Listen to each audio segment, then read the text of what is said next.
Good morning. We're at Shane's log house today, checking out the restoration project done by Ace of Trades. And we have two of the workers here today that's working on it. One is Jeff Hall to the left here, and on the right we have Chris Chris Bechtol. Bechtol. And I've watched them work here for a couple days, and they really do put in a lot of hard labor. What do you guys look for when you come to these types of restoration projects? Is there anything special?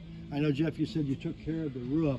Yeah. What do you have to do to the roof? Power wash it and then reseal it. Okay. Is the power washing kind of tough? I mean, you can probably put too much pressure on the roof. Yeah, you can put too much and kill the wood shake off of it. Wood shingles. And how long does that sealant last on there when you put that long, out of curiosity? Chris, you know? You treat it like a deck. As much as if the water runs off, easy enough. Yeah. It's pretty good. It's all right. Yeah. You can just tell when it starts looking a little faded, About how often would you say, every 5 years or something like that, Chris? 15, 20. 15, 20 years. Okay, Yeah. lasts that long. Wow. Yeah. That's With great. with a pitch like that, the Yeah. water will run off. Now, do the pretty trees fast. impact the roof Oh, yeah, then the quite leaves, a bit? Yeah, the leaves. Leaves. Okay. I know, so we had some issues on the north side in particular, so we're going to be taking down this tree here in the front. But I know you guys have undergone other projects. Your work's impeccable. I looked at it online, and what you've done down around Fort Recovery is just fantastic. And I know you work other places, but the fort is one place. That's ongoing right now. That's ongoing, yeah. That's yeah. ongoing. That has to be a major renovation. Yeah, I've been working on it for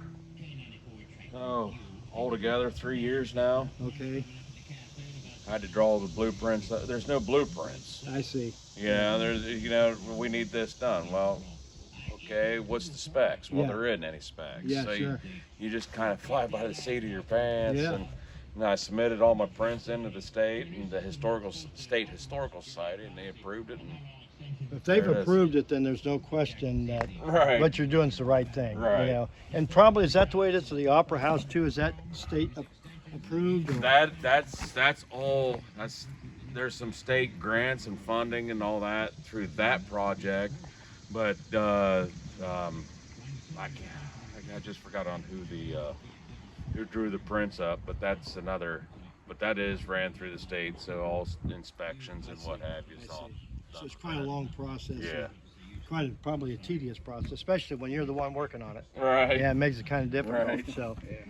They're pouring footers on that this morning. So. Oh, they are really. Wow.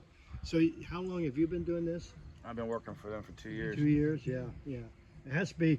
The one thing about this job is you're always doing something different every day. I mean, I can't see how you're not doing. Right. And what you've done on the other side, we had a couple logs that were really, really bad, and they were able to. What do you call that process when you slab that on? Is there a name for it? Chris, or- Just a little. Yeah, I mean, and You know, it looks. log replacement. Yeah, So, yeah.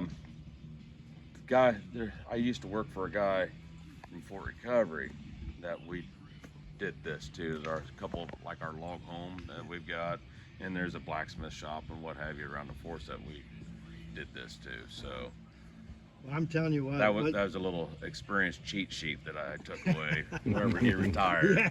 Yeah. Well, nothing wrong with that. I think everybody has those, I believe, if I'm not Right. mistaken. Well, this is Norm Van Tilburg. He was in charge of the Historical Society for 25 years, and actually was one of the guys that helped move this into town. Where was it at? It was out north of town on the King Farm. It's about 3 mile north, yeah. 2.5, 3 miles. Yeah, and Right it's out in the middle of the field. Yeah, What year was it put here?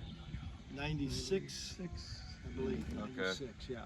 It took them 90. They had an expert come out. I think his name might have been McCoy. I'm not sure. To make sure that it was what they said it was, and he's identified as Anthony Shane's log house. Gotcha. It's of the period 1820. He was 99% sure. Yeah. And so they disassembled it and then brought it in here, and basically it was volunteer effort to put it back up. Oh, there. it was. all Each log was volunteer. numbered, and you guys have probably been through that process. Yeah.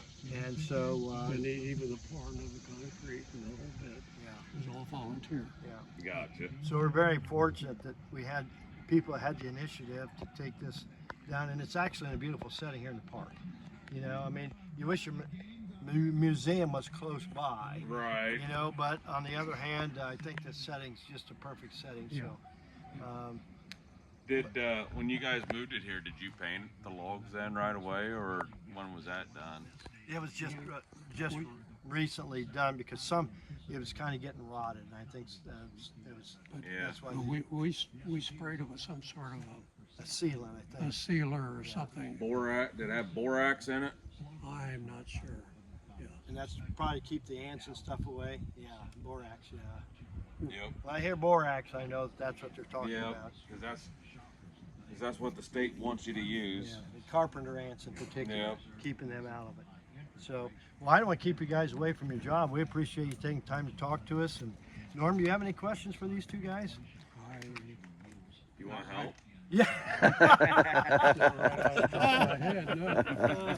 Well, thanks for taking your time again, guys. Yeah, thanks a lot. And, Thanks for picking us. You bet. Okay. We'll see you.